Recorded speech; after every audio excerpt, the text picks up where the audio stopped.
Hello and welcome back to Movie Husbands. Today we'll be discussing our favorite films of 2024 so far.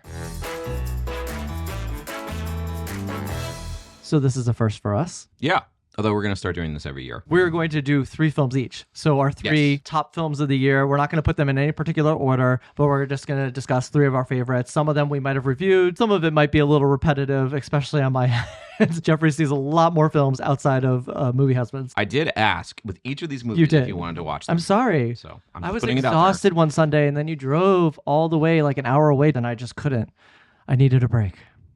Should we get started? So the first film I'm going to talk about is called Do Not Expect Too Much from the End of the World. It is currently streaming on Mubi. It's by director Rado Jude. So it's an angry, blistering, relentlessly postmodern film that seeks answers for a Romania and a world at large that's quietly crumbling under capitalist rule. The film juxtaposes 2 Angelas that are in identical positions, differing really only in circumstances and choice of coping mechanism. Jude parallels a country's disregard for its citizens and the working class, no matter what leadership is going on at the time. So our characters are overworked, underpaid, overcaffeinated, brimming with nihilistic humor, which is almost like the last final refuge of the working class. I would be hesitant to say this if I didn't know it going into it, but it splices in scenes from a Soviet-era Romanian film about a taxi driver so we can compare the modern capitalist Romania with what the Romania was previously under communist rule. So the film is so discursive in its emotions and focuses, it strings one digression from another. It's not a film that really follows a coherent plot, but it never loses its knack for extremely detailed and very, very funny set design. There are so many great jokes in this movie that are hidden in the background. There's a couple of fantastic scenes with Nina Haas, most recently in Tar, but she is fantastic in this film and some of the more melancholic sequences. There's also a cameo by famed, very terrible director Uwe Boll. I don't know how to say his name, but he's directed a bunch of awful movies like House of the Dead and stuff. If there is ever a successor, I think, to Godard's playful cynicism in film as it flourishes, then I think this feature could certainly take the mantle. You get the sense that Rado Jude, the director, could excel at formalism, but he just rejects it out of pure provocation or boredom, or I'm not sure what. But the film's writing is so densely literate, dropping everything from Godard to Andrew Tate to Bob Dylan to Don DeLillo. It's very intertextual, but it's also very critical of the text that it's intertextual about. It has these politely kind of eviscerating juxtapositions in a lot of the comedy. So you'll see something like a Heineken distributor right next to a cemetery, or an ad for a really classy robotic surgeon next to a hollowed out building. It furthers this apocalyptic vibe of late stage capitalism. It's very funny, and it's just a complete mockery of everything that we're used to in capitalism. The thing I like so much about it is the film has the beating heart of the working class, but it's acknowledging a hopelessness that it knows is already late to the party. But yet the film is just, it's so funny. It's blistering. It's angry. It knows that the world is ending, but it's laughing along the way. It's a great film. Yeah, we talked about that briefly, and I definitely do want to see that movie. We'll queue it up one day when we're not doing anything one night. I've watched it twice. So. Oh, really? Okay. How did it feel on a second showing? Did it grow in your mind, or did it stay the same? I caught more the second time in terms of intertextual things and connections between the various scenes and stories. All right, so I'm going to start with my first one, and that is Challengers. So we have a review on this, so I would definitely recommend going to check out that review if you want to hear our thoughts, if you haven't seen it already. But this film is hot. It is sweaty, it is a sexy joyride, and one that firmly took root in my brain. I originally gave this film a B+, and I do want to change that grade. This is my opportunity to do so, and I think I would give it an A- today. I think the film's best attribute is this smoldering tension, which is built and expressed in a myriad of ways, whether it's the effects of the powerful hypnotic score or the energetic camera movement. Challengers is further elevated by the performances and the chemistry of its 3 leads, Zendaya, Josh O'Connor, and Mike Feist. There's absolutely nothing like a film that has so expertly built an identity in itself, almost as if the film is a living and breathing entity. And Challengers really hits that mark for me. And it's for that reason that this movie is just one of my favorite movie-going experiences this year. I agree with you that I like it better now thinking about it than even I did at the time. And I liked it quite a bit at the time. Not the hugest fan of Luca Guadagnino, so it was kind of cool to finally enjoy one of his films. Granted, it was like a completely different style than I'm used to from him, so maybe that has something to do with it. But yeah, Challengers is just great. My next film is a film called La Chimera. It's a Italian language film, but oddly has Josh O'Connor in it. A lot of ways, La Chimera feels like a reprieve from Do Not Expect Too Much from the End of the World, where that film is like this scorched earth bunch cynicism. of spitballs, fireballs.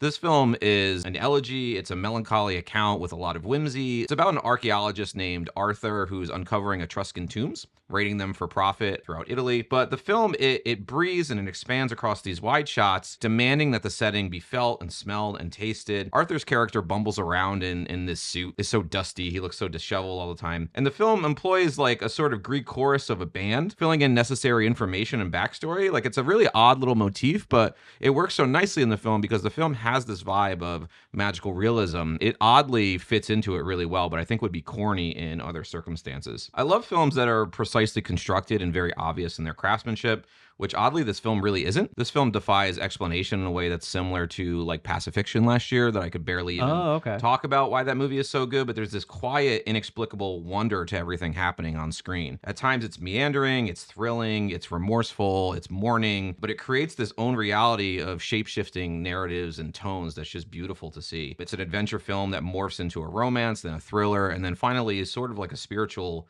journey. But if you're on its wavelength, there's really nothing like it. And I just absolutely loved the ending of this film. It's an ending that doesn't make much sense in terms of the plot or where the characters end up, but makes perfect sense within this magical realist world that this director has built. I thought this was just a wonderful film. My next film that I'm going to talk about is Problemista, which I'm excited about because it's the one film on my list that we have not reviewed yet. We recently had the opportunity to finally see this film, and it was a bit late to do a full review. However, I'm glad I get to talk about it now. Directed, written, and starring Julio Torres, Problemista follows Alejandro, an aspiring toy designer who begins working for a crazed artist to keep his visa and avoid deportation. The crazed artist is Elizabeth, played by the immeasurably talented and needs no introduction Tilda Swinton. She's so great in it. If you've seen the film, you know just how much she's having fun in this role. Yeah. Her character is audacious, erratic, a serial complainer, and eternally unsatisfied by the world around her. I haven't seen her have this much fun since like Hail Caesar. That's a good one. Julio, on the other hand, he's a bit shy, he's very timid.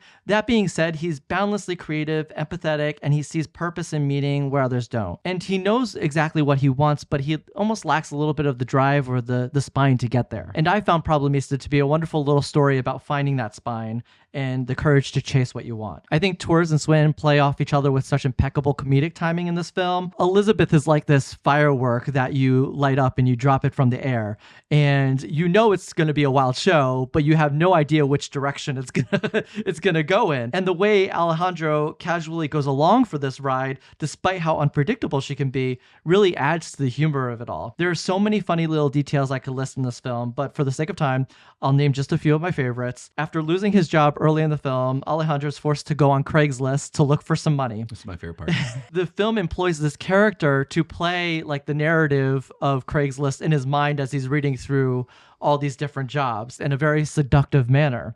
And for anybody who's been on Craigslist, so many of these jobs, odd jobs, are so relatable. There's something you would see straight on Craigslist. They probably pulled it from Craigslist. Yeah, totally. I also love the scene where Greta Lee shows up in this movie for a hot minute. She has one of these paintings that Elizabeth is trying to get to finish her husband's collection. And in order to return the painting, Lee is demanding an apology from Elizabeth. Elizabeth's not one for apologies. And this leads to this hilarious moment where Alejandro is actually responsible for writing the apology, but the way that we don't know that, and it just goes back and forth with these looks between Greta Lee's character and Elizabeth, is just super hilarious. I also love the paintings and how they're just a bunch of eggs in different situations. Oh, that's really funny. But that goes back to what I was talking about Alejandro's character, where he sees the meaning in things. He sees, through the absurdity, he sees purpose. And I really love that about his character. Anyways, the film really easily slips from these scenes of humor into ones more deep and heartfelt, driving this film into places I found to be very moving amidst the insanity. It was immensely creative, witty, hectic, absurd, unique, and engaging. On a personal note, I found so much to relate to in Julio's character, with the exception of being an immigrant. With the exception of that experience, I related so much to being a timid, shy person. I was very much that way earlier on in my youth, and it took a lot of experience to grow from that and learn how to maybe assert myself in certain situations. It's one of the reasons I absolutely love this film so much. Yeah, I like this film too. I would say that I appreciated it more than I liked it. I don't think there's anything wrong with it, and I think it's boundlessly imaginative. It's just simply not for me. In fact, I want to read my Letterboxd review, which is cute, sweet, witty, endlessly imaginative, and just the kind of frantically optimistic whimsy I'm allergic to.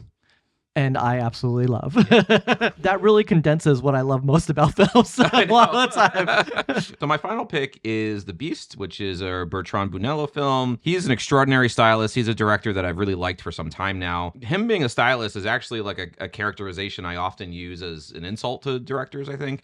But he's never sacrificed character or story or meaning for the sake of the style in his films. The Beast intercuts between three storylines of identical characters, and he conquers three genres, which is prim and proper French costume drama, a nightmarish Lynchian LA horror drama, and a bare bones personality drained future where AI reigns supreme. For such lofty ambitions, it's kind of forgivable that the film occasionally lags or is a little bit flawed, but the successful parts of it land so thunderously it's easy to forget any of the flaws that the film has. The first segment kind of benefits from a slowly simmering eroticism, like the type of sensual filmmaking where intertwining hands feels just like insanely erotic. The camera work echoes that formalism, like it has slow zooms and these elegant camera movements to really go with the French costume drama vibe. The second segment more effectively intercuts between 2014 and 2044, pure Mulholland Drive, pure David Lynch vibes. It's effective, chilling, and mostly believable despite a very jarring tonal shift in the film. The conclusion is satisfying but a little bit tragic, and it repeats motifs that are both obvious and subtle throughout the film. It's not perfect, but it's really exciting filmmaking. It's when somebody just decides to take a swing. The Beast is certainly the most ambitious film I saw this year. I was literally just about to say that. This seems like one of those films that hits that it goes for it. And, and you appreciate that a lot. It goes for it. And if you want to get into Bonello and you don't want to rent The Beast yet, as a side note, he's really made a string of terrific films, namely Nocturama and House of Tolerance, both of which are on the Criterion Channel right now. So if you have the Criterion Channel, definitely check those out. Those movies are like hard A's, 5 out of 5 on Letterboxd. This guy is the real deal. But anyway, check out The Beast. Very interesting film. I should have gone first because I feel like I'm ending this now. Now you're like, Disney. I'm about to talk about Inside Out too. Again. That's why we have a film channel. We have different tastes. I know. We have different tastes. I really do appreciate that. We also have a review on this. I feel like I've talked so much in depth about this. I am going to keep this pretty short. But if you haven't seen our review on Inside Out 2, you can see more of my thoughts there. For someone like myself who has struggled over the course of their life with anxiety, I really personally connected with this film and love its connection between emotions and beliefs. The way our emotional state can impact our mental health and well-being is such a universal and important lesson that even adults need to be reminded of from time to time. I think Pixar really succeeded in weaving these complex ideas into a funny, easy to understand, endearing film, one that sees the humanity in all of us. This is like everything we were just talking about that you're like, I don't like this. Sees the humanity in all of us amidst our struggles, and in my mind is one of the film's best attributes. It's certainly one of Pixar's best films in my mind, and while it doesn't quite reach the heights of the first one, it does come damn near close in my book. And that's it for our favorite movies of 2024 so far. Will these films make it on our top 10 lists at the end of the year? We will find out, I guess. Yeah. We hope you guys enjoyed this video. Let us know in the comments, what are your favorite films of 2024 so far? As always, thank you guys for watching, and we'll see you next time.